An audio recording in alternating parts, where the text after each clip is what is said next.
Bonsoir, bonsoir, bonsoir la famille africaine, les Africains d'ici et d'ailleurs, comme on a l'habitude de le dire. Nous sommes aujourd'hui jeudi, hein, presque jeudi soir, c'est presque la fin de semaine. J'espère que votre semaine a été bien dans l'ensemble et je vous souhaite une bonne fin de semaine qui est précisément demain, Inch'Allah. Donc, ça fait un bon moment, mais je suis comme prise par le boulot et certaines activités.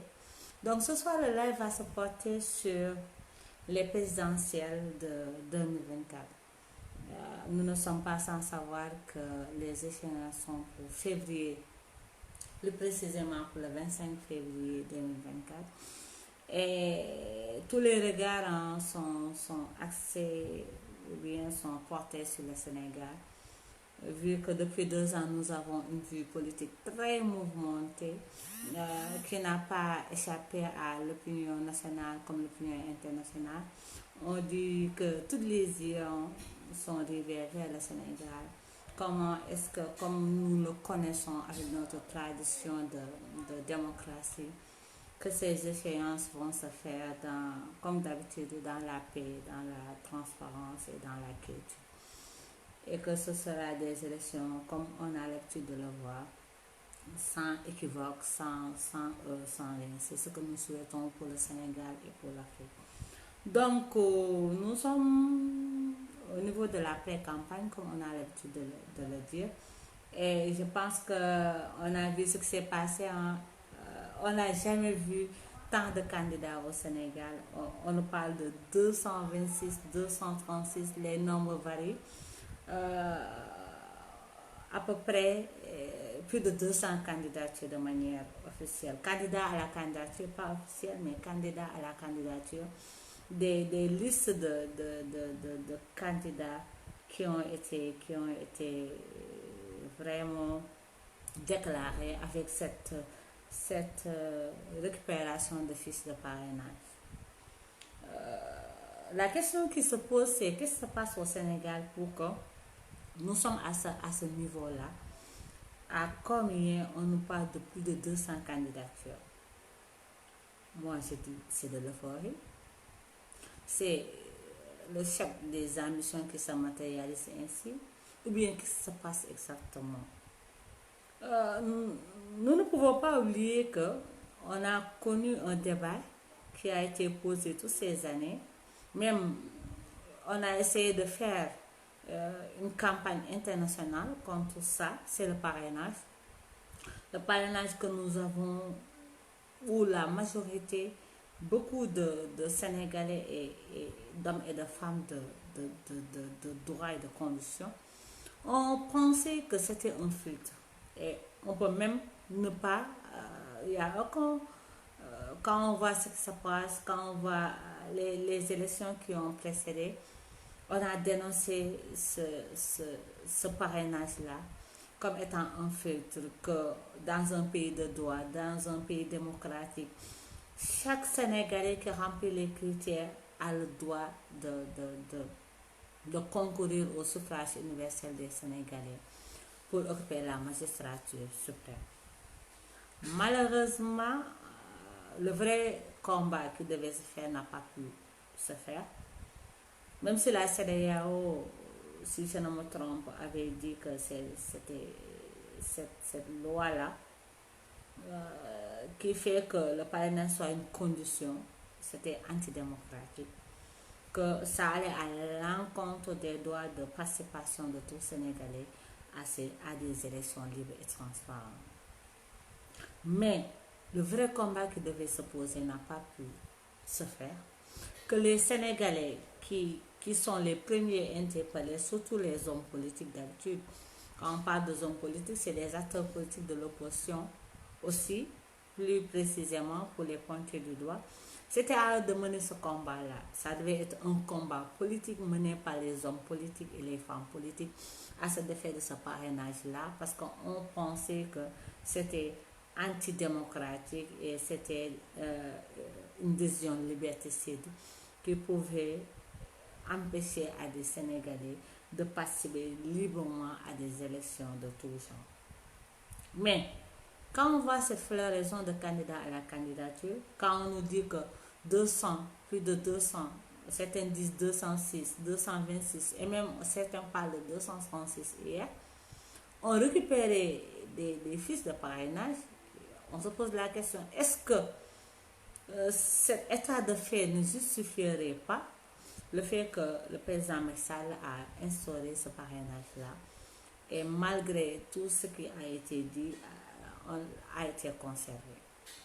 Parce que moi, je me dis que dans un pays sérieux, dans ce Sénégal-là qui fait même pas 18 millions de Sénégalais, dans ce Sénégal-là où les Sénégalais inscrits sur les listes électorales ne font pas, tous les Sénégalais ne sont pas inscrits, parce que je pense que même, est-ce qu'on est si je ne me trompe pas, dans les 60% de Sénégalais inscrits sur les listes, si on peut le dire ainsi. Et c'est dans ce Sénégal-là où on a plus de 200 candidats à la candidature. Est-ce que je me dis que souvent les gens nous parlent de choc d'ambition. Est-ce que le choc d'ambition pourrait justifier cette floraison de candidature qu'on voit comme ça avec les présidentielles? Ou c'est juste de l'euphorie ou quoi? Venons sur les types de candidats. Oui, il y a des candidatures logiques. Il y a des candidatures auxquelles on s'attendait, parce que ce sont des suites logiques. Parce qu'il y a des candidats technocrates, on les a vus, les technocrates, ça veut dire que quand on parle de technocrates, on sait de qui on parle. Il y en a des Sénégalais à qui ont travaillé dans plusieurs secteurs, des secteurs clés de développement du pays, de l'Afrique, du continent, qui par leur expertise, qui par leur expérience réussie, qui par leur parcours peuvent, ou bien logiquement, on peut s'attendre à ce qu'ils demandent le Sénégal pour pouvoir amener leur contribution autrement.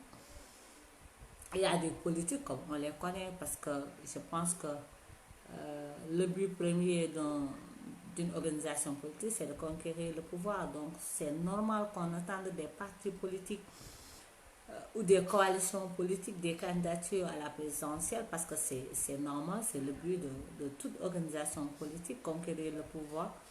Ça, ce sont des candidatures normales, et même le contraire aurait pu surprendre, le contraire même aurait pu susciter questionnement et débat. Il y a les candidatures, comme j'aime les appeler, des politiciens, ça veut dire parce qu'il y a politique et politicien. Politique, oui, mais les politiciens aussi, on les connaît. Ils sont toujours là, qui ont leur mouvement politique, qui ont leur parti politique, qui n'auraient pas l'occasion de se manifester à l'aube des élections. Ça, on les connaît. On s'attend souvent à eux parce qu'ils sont connus pour ça. Mais il y a un nouveau type de candidats qui se manifestent dernièrement, les affairistes. Des gens qui ne sont ni technocrates, des gens qui ne sont ni des politiques, des gens qui sont des affairistes, qui viennent pour conquérir le pouvoir. C'est moi ce type de candidature qui me pose plus de problème. Parce que souvent les affairistes, on les connaît, ce sont des lobbies qui sont derrière.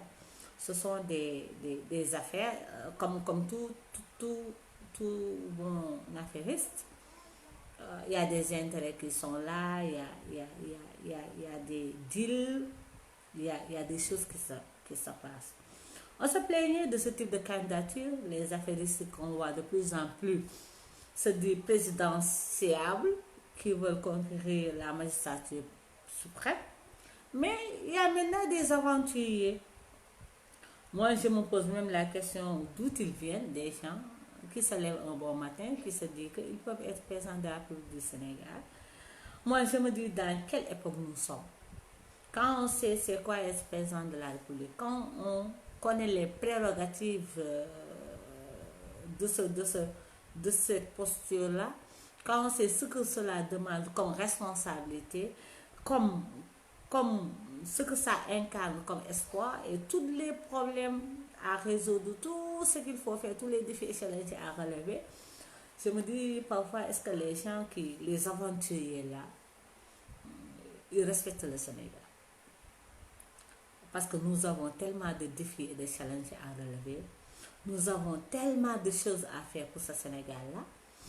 Quand on voit ces aventuriers-là qui se permettent de nous dire qu'ils veulent être notre président, nous on se pose la question. Oui, on minimise personne, mais on veut des candidatures sérieuses.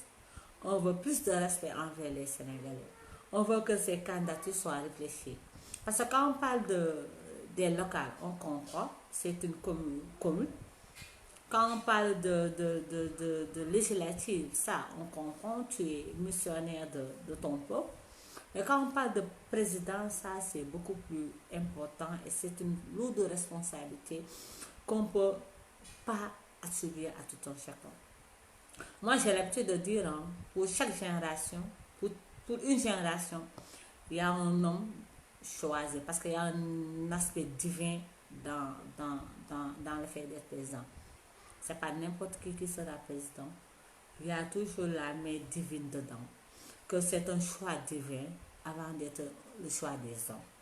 Donc, ça veut dire que c'est sacré, la sacralité même du fait d'être président.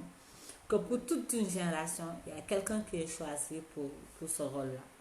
Maintenant, quand on voit cette floraison de candidats, des gens qu'on connaît, des gens qu'on ne connaît pas, des Sénégalais, des binationaux, moi je sais ce qui était ailleurs, qui même, est-ce qu'ils connaissent le Sénégal, ils maîtrisent même ce dont on parle, la question sénégalaise, ou bien les questions sénégalaises, ces affaires-là qui se préoccupent de leur business, hein, du devenir, être dans le camp qui sera aux affaires, c'est pas sérieux. Et le Sénégal, vu l'importance du moment, vu les enjeux que le Sénégal est en face, vu toutes ces questions-là, ça devrait être plus sérieux.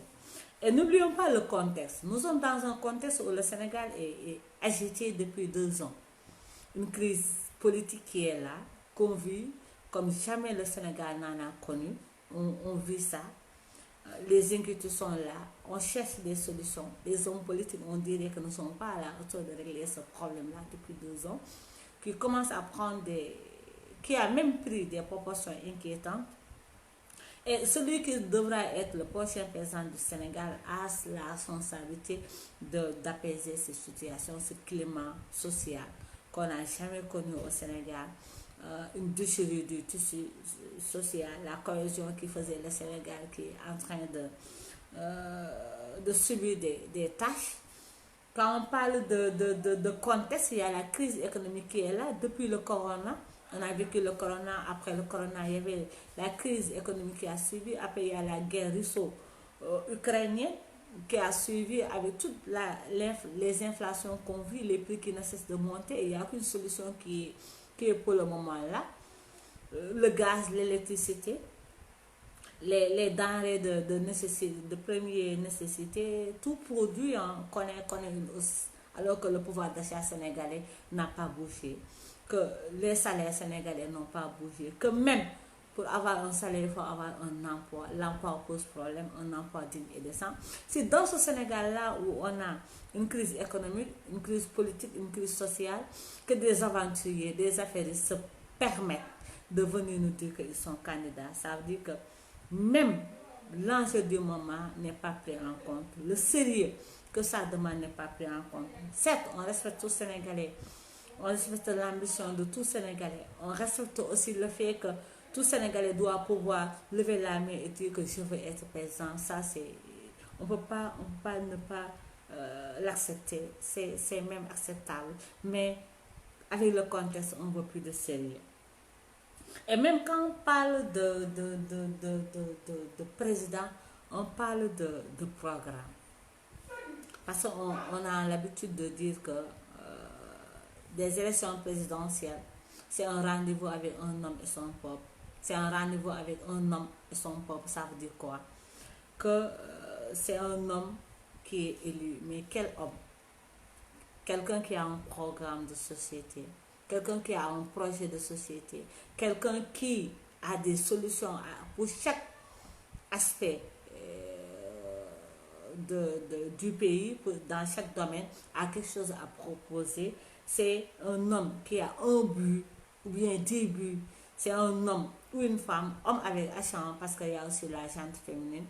Il y a beaucoup de candidatures féminines et on salue ça, même si parfois aussi c'est dans le même lot. Hein. Le sérieux qu'il faut aussi, il n'y a pas ça malheureusement. Nous sommes des femmes, nous croyons au leadership féminin. Nous disons même que c'est le moment que le Sénégal ait une femme présidente parce que ça, ce sera même synonyme d'un grand changement dans plusieurs aspects, mais que ces candidatures féminines soient beaucoup plus réfléchies, soient logiques et sérieuses. Maintenant, quand on parle de élection présidentielle, on parle de programme, on parle de projet de société, on parle de vision globale, on parle de conviction. Et le Sénégal est un pays où on se dit président, ou bien on se dit présidentiable, on se dit vouloir être le président de ce pays-là, sans nous proposer quelque chose de concret, sans nous proposer un programme avec toute sa faisabilité, sans nous proposer un projet de société où les Sénégalais pourront même se projeter dedans pour pouvoir savoir est-ce que ce projet-là répond à nos besoins du moment. Des hommes qui souvent, même on se pose des questions, est-ce qu'il y a la conviction qui est là? Et c'est là où c'est dommage. Et c'est là où on rate le coche. Souvent les candidats au présidentiel, soit c'est comme on a l'habitude de le voir, oui, il y a le mouvement présidentiel qui est là, il y a son candidat, soit c'est le président qui se repositionne. Et cette fois-ci, ce n'est pas le cas parce que le président Missal a dit qu'il n'est pas partant. Donc, il a mis quelqu'un pour le remplacer, qui remplace la majorité présidentielle. Souvent, il y a un ou des candidats de l'opposition et ceux des indépendants. Comme on a l'habitude de le dire, la société civile. Mais cette fois-ci, ce n'est pas ça. On voit que même avec ça, on n'a pas ce dont on a besoin. Nous avons l'habitude de tout copier. Hein. Au Sénégal, on copie tout. Chez la France, on copie tout. On peut partout, on vient, on colle. Mais quand il s'agit d'élections, quand il s'agit des enjeux qui devraient être pris en compte, là, on ne copie pas. Là, on connaît toujours notre truc à nous. C'est l'homme choisi, donc le mot d'ordre est donné. Il faut suivre, il faut voter. Alors que non, ça c'est révolu.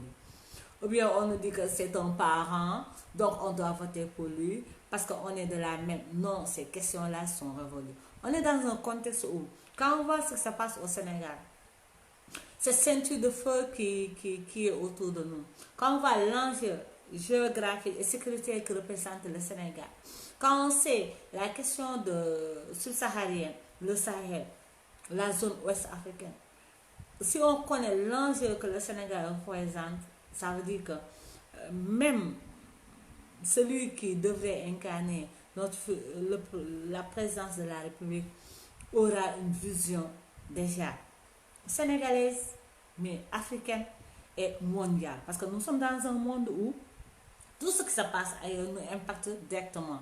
Tout ce qui se passe ailleurs nous impacte d'une manière ou d'une autre. Donc c'est important aussi qu'on puisse penser à ça, qu'on puisse aller plus sérieusement dans cette démarche ou dans cette logique d'être candidat d'un tel camp ou d'un tel parti. En plus, nous sommes dans l'ère des grands ensembles.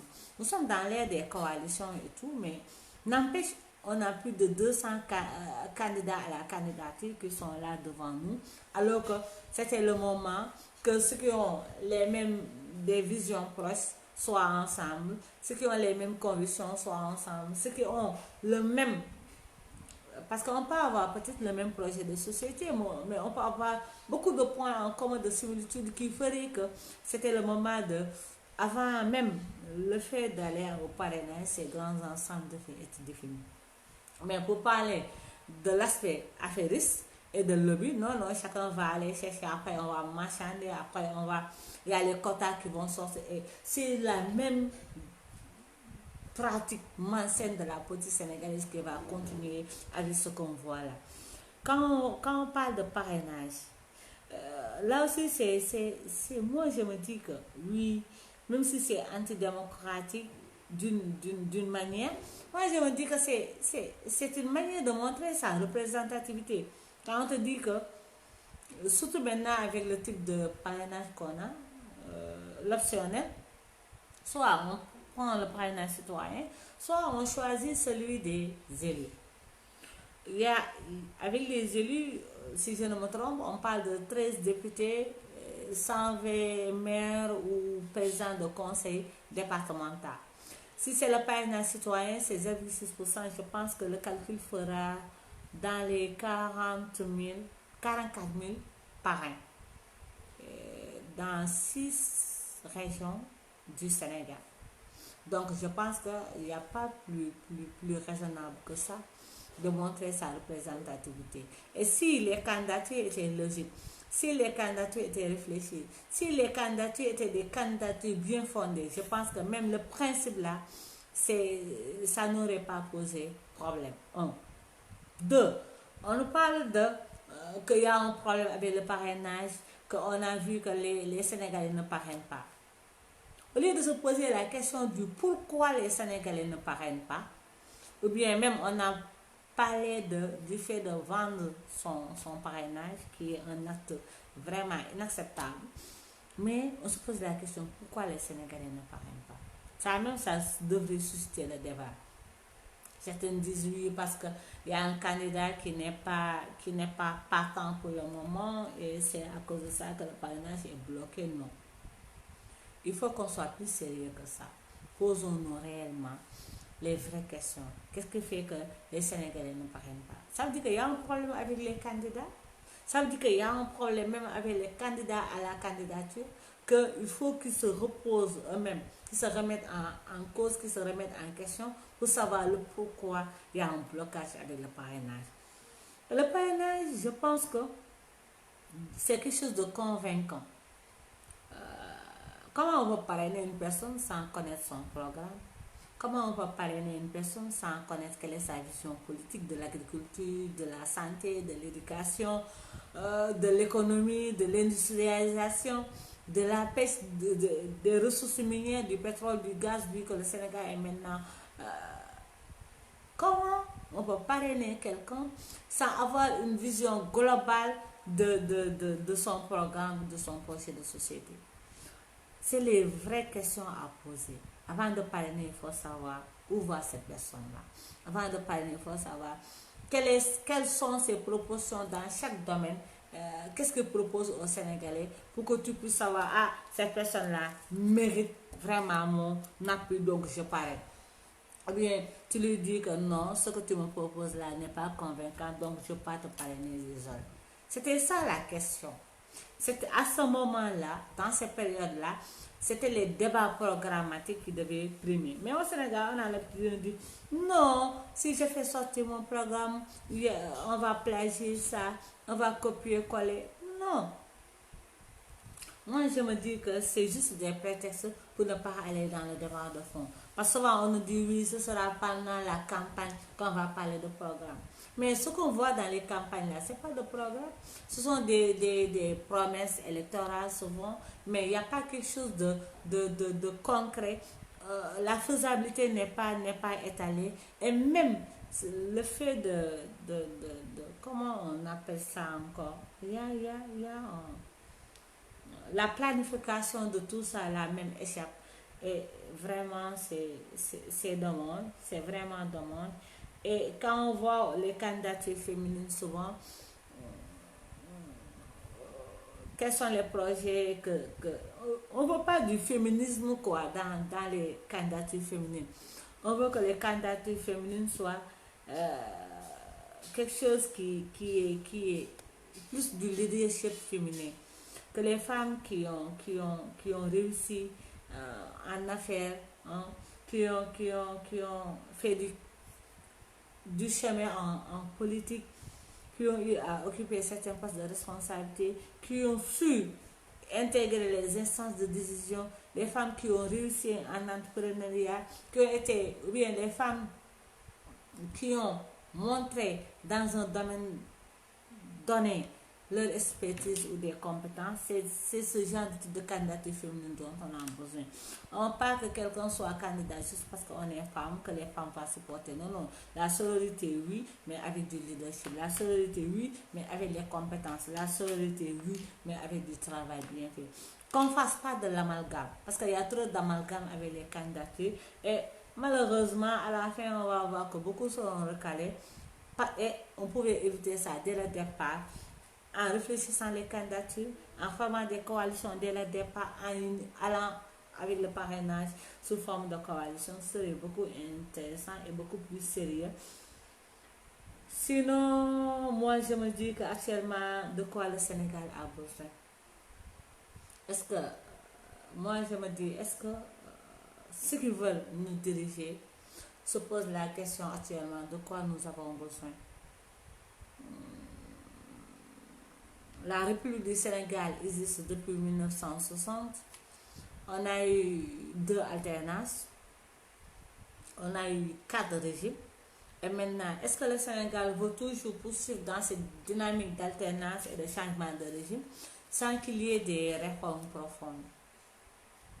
Est-ce que nous sommes dans la dynamique de dire que oui, il y a 2 mandats, maintenant oui, il faut une nouvelle alternance, mais tout en conservant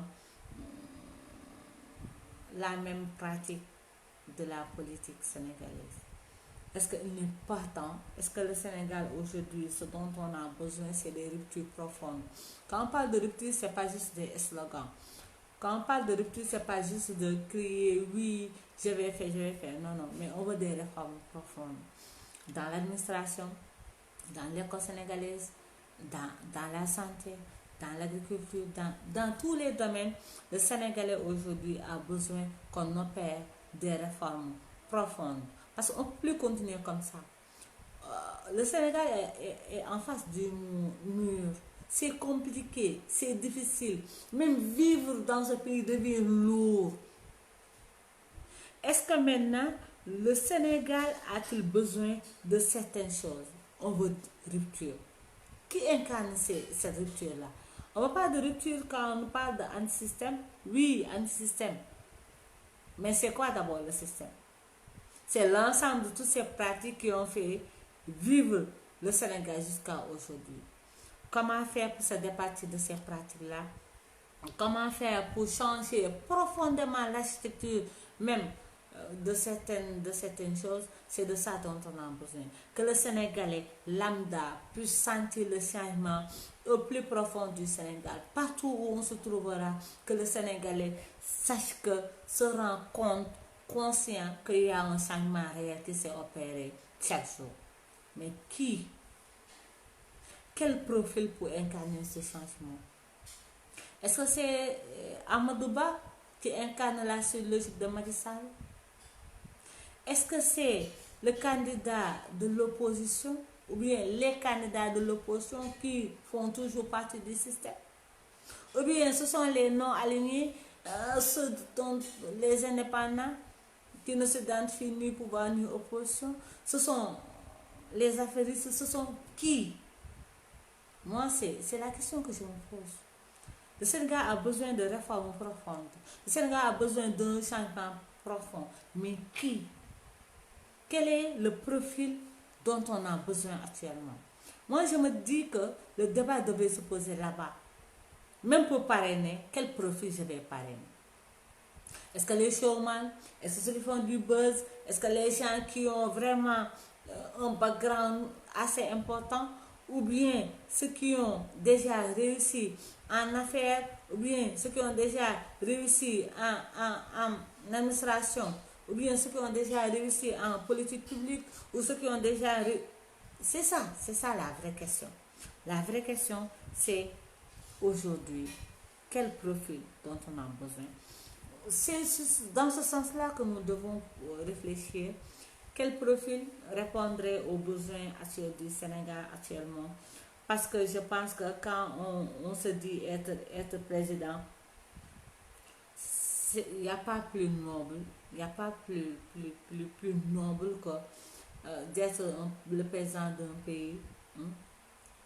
ça veut dire quoi? Ça veut dire qu'on doit veiller au quotidien au bien-être des Sénégalais, à leur sécurité, à leur santé, à leur évolution, à leur développement personnel, à leur autonomie financière, à, à de meilleures conditions de vie. On a vu l'électricité qui devient de plus en plus chère. On a vu l'eau qui devient chère et même l'eau potable dans certaines zones reste inaccessible. On voit la santé, on voit l'éducation. Donc, on a besoin de quelqu'un qui pourra, et même quelqu'un, moi je me dis qu'on n'est plus dans l'ère de parler d'un homme ou d'une femme. Mais quelle équipe? Oui, quel profil pourra incarner les besoins actuels du Sénégal? Quel profil pourra incarner les besoins du moment? Mais avec quelle équipe? Parce qu'il ne faut pas aussi se leurrer, se tromper, que la dynamique du monde, maintenant, c'est les notions d'équipe, de team. Qui a la meilleure équipe pour le Sénégal? Qui a la meilleure équipe? Parce que quel que soit l'homme ou la femme, oui, l'ère des messies est révolue, donc on a besoin, oui, un profil. Le profil là, oui, au centre d'une équipe, une équipe gagnante. Mais quelle équipe aujourd'hui pour que le Sénégal puisse sortir de ces landonnons-là avec tout ce qu'on vit comme difficulté, comme crise? Donc, quelle équipe pour remédier à tout ça là? Donc oui, le profil est important, mais le profil aussi, c'est avec l'équipe. Le profil gagnant avec une équipe gagnante. Quand on parle d'équipe gagnante, c'est pas quelqu'un qui a plus de popularité, quelqu'un qui a plus un appareil politique, non, non. Quelqu'un qui a une équipe de qualité, qui a des propositions de qualité, qui a des solutions durables à tous nos maux. C'est de ça dont le Sénégal a besoin. Donc, attention aux affairistes, attention aux aventuriers. Quand on parle de contexte, le contexte est défini, le profil dont on a besoin et l'équipe qu'il faut. Mais n'oublions pas aussi que l'équipe et le profil, celui qui devrait être présent du Sénégal avec son équipe, doit pouvoir nous proposer actuellement, doit pouvoir nous proposer des réponses. Nous ne sommes pas sans savoir que l'éducation traverse des crises depuis des années. Que tout Sénégalais sait que l'éducation sénégalaise pose problème. Oui, on a parlé de crise, oui, on a parlé de réforme, oui, on a parlé de tout, mais le problème est toujours là. Moi, je me dis même que aujourd'hui, quand on est là à parler d'incivisme, quand on est là de parler de patriotisme, de toutes ces questions-là, c'est à la base qu'on peut régler ça. Ça veut dire que quelle éducation pour définir le Sénégalais de demain, le jeune Sénégalais, le cadre sénégalais, l'homme d'affaires sénégalais, la femme d'affaires sénégalaise, le leader sénégalais, la femme leader de demain. C'est à partir de l'école de base qu'on pourra inculquer ces bribes-là chez nos enfants, à savoir que ce qu'on attend à commencer à mettre, poser les bases pour le Sénégalais du futur, celui qu'on voudrait avoir d'ici quelques temps. On a vu ce qui se passe avec l'université Cheikh Anta Diop, qui est l'une des universités africaines les plus réputées. Donc, personne ne peut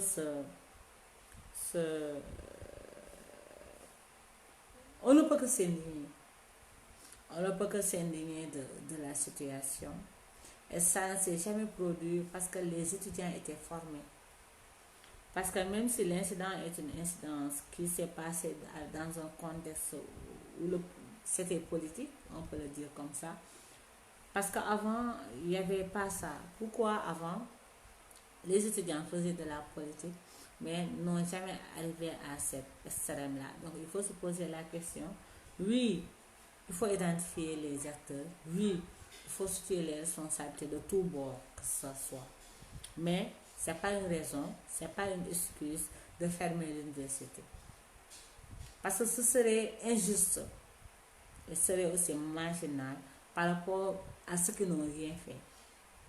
C'est une université qui a des centaines de milliers d'étudiants dont leur avenir dépend de cette université-là, qui viennent de familles démunies, qui ne peuvent pas leur payer de formation, qui ne peuvent pas leur faire sortir du pays pour aller suivre les études ailleurs. Ils n'ont que l'université pour pouvoir espérer continuer les études et devenir diplômés pour pouvoir définir leur vie. Donc, en plus, c'est un droit. L'éducation, c'est un droit fondamental. Donc, comme quand on a l'habitude de dire les enfants ont droit à l'éducation, mais les étudiants aussi ont droit à l'éducation. L'éducation est un droit. Donc, ce droit-là aussi, il faut qu'il soit respecté. Oui, il y a des heures. Oui, il y a des incidents. Oui, il faut sanctionner. Oui, mais il ne faut pas être injuste. Et 5 mois sans cours, c'est trop. Et même, on parle d'une année scolaire invalide ou d'une année scolaire, même invalide, parce que ils sont forts à sauver les années scolaires. Mais sauver une année pour sauver une année, nous, on n'a pas vécu les années blanches, l'année blanche, on n'a pas vécu aussi l'année invalide, mais on a entendu parler de ses conséquences. Maintenant, est-ce qu'il y a d'autres manières de sauver l'année? Est-ce qu'il y a d'autres manières de, de, de faire en sorte que ce qui a été perdu puisse être récupéré? Mais l'essentiel en est que les étudiants de l'université Cheikh Anta Diop ont droit à l'éducation. Ils doivent pouvoir accéder aux amphis. Ils doivent aussi pouvoir accéder au campus social pour poursuivre leurs études. Maintenant, on a vu des grèves, on a vu certains agissements ces 2 jours-là. C'est une manière juste de se montrer, de dire qu'on est là et on va étudier.